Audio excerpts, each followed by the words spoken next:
Hello friends, welcome to Vetriyan and vlogs. இன்றைக்கி ஒரு சூப்பரான ஸ்வீட் ரெசிபி தாங்க பார்க்க போகிறோம். பருப்பு போலி எப்படி பண்ணுறதுன்னு பார்க்கலாமா? இது பண்ணுறதுக்கு ஸ்டவ் ஆன் பண்ணிட்டு ஒரு பாத்திரத்தில் தண்ணி வச்சுக்கலாம். தண்ணி காயட்டும். அதுக்குள்ளே கடலப்பருப்பை நல்லா கழுவி எடுத்து வச்சுக்கலாம்.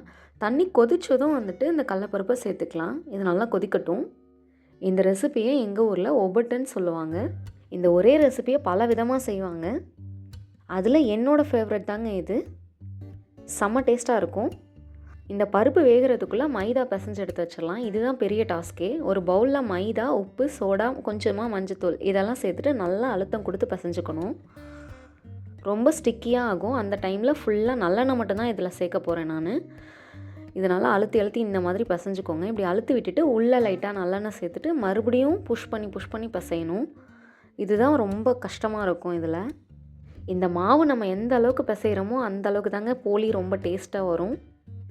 இந்த மாதிரி பசைஞ்சிட்டு லைட்டாக நல்லெண்ணெய் தடவி ஊற விட்டுருங்க கொஞ்ச நேரம்.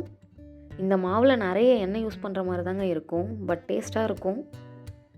இந்த மாவை அப்படியே வச்சுட்டு கடலப்பருப்பு பார்த்தோன்னா கொஞ்சம் வெந்துட்டுருக்கும். செக் பண்ணி பார்க்கலாம். கரெக்டாக வெந்துருச்சுங்க.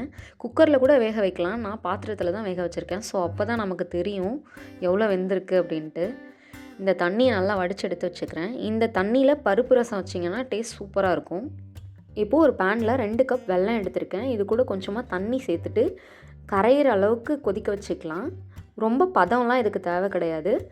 இது கூட அப்படியே வேக வச்ச கடலப்பருப்பை சேர்த்துக்கிறேன். இந்த மாதிரி செய்கிறப்போ டேஸ்ட் ரொம்ப சூப்பராக இருக்குங்க. எங்கள் வீட்டு சைடு கடலப்பருப்பு அப்படியே வெல்லத்தோடு ஆட்டி தான் செய்வாங்க. பட் அதை விட எனக்கு இந்த ரெசிபி தான் ரொம்ப பிடிச்சிருந்தது. ஸோ அதிலிருந்து இந்த ரெசிபியை நான் ஃபாலோ பண்ண ஆரம்பிச்சிட்டேன். இப்போ இது கூட துருவின தேங்காய் சேர்த்து நல்லா கலந்து விட்டுக்கலாம். கொஞ்சமாக ஏலக்காய் தூள், சுக்கு தூள் சேர்த்து நல்லா மிக்ஸ் பண்ணிக்கோங்க. இது நல்லா கலந்து விட்டு நல்லா கெட்டியானதும் ஆஃப் பண்ணி ஆற வச்சிடலாம். ஒரு டைம் பெங்களூர் போயிருந்தப்போ என் ஹஸ்பண்டோட ஃப்ரெண்டு வீட்டில் உகாதிக்கு இது செஞ்சுருந்தாங்க. செம்ம டேஸ்ட்டாக இருந்தது. சுட சுட ஒப்பிட்டு கூட மேலே லைட்டாக காய்ச்சின நெய் சேர்த்து தேங்காய் பால் ஊற்றி சாப்பிட்டோம். சூப்பராக இருந்தது. அந்த டேஸ்ட் இன்னுமே நாக்கில் ஒட்டிடுச்சுன்னு தாங்க சொல்லணும். இது நல்லா ஆறினதும் ஒரு மிக்சர் ஜாரில் நைஸாக அரைச்சி எடுத்துக்கலாம். இதை குட்டி குட்டி உருண்டையாக பிடிச்சி எடுத்து வச்சுக்கலாம்.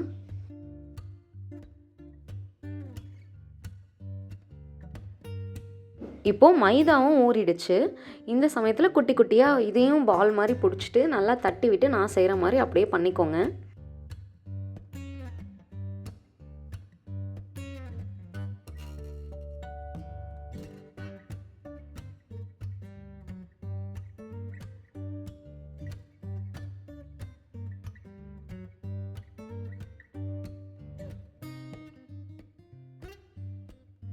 இப்போது எல்லாமே ரெடி பண்ணிட்டோம். இது வரையும் தான் ரொம்ப பெரிய வேலையாக இருந்திருக்கும். இதுக்கு மேலே கொஞ்சம் ஈஸியாக தாங்க இருக்கும். இப்போ இந்த மாவை நல்லா மெல்லசாக தட்டிக்கலாம். எவ்வளோ முடியுதோ அந்த அளவுக்கு தட்டிக்கலாம். நான் ஜிப்லாக் கவரில் லைட்டாக எண்ணெய் தடவி அது மேலே தேய்க்கிறேன். இப்போது ஸ்டவ் ஆன் பண்ணிட்டு ஒரு தவாவை ஹீட் பண்ணிட்டு இதெல்லாம் சுட்டு எடுத்துடலாம்.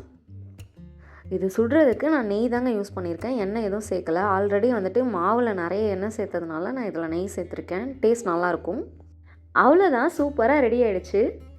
சுட சுட பருப்பு போலி கூட காய்ச்சின நெய் சேர்த்துட்டு கொஞ்சமாக தேங்காய் பால் சேர்த்து சாப்பிட்டு பாருங்கள். டேஸ்ட் அல்டிமேட்டாக இருக்கும். கண்டிப்பாக நீங்களும் இந்த ரெசிபி உங்கள் வீட்டில் ட்ரை பண்ணி பாருங்கள். வீடியோ பிடிச்சிருந்தா லைக் பண்ணுங்கள், ஷேர் பண்ணுங்கள், கமெண்ட் பண்ணுங்கள். மறக்காமல் நம்ம சேனலை சப்ஸ்கிரைப் பண்ணிக்கோங்க. நெக்ஸ்ட் இன்னொரு வீடியோவில் பார்க்கலாம். அது வரைக்கும் happy cooking. Bye. Thank you for வாட்சிங்.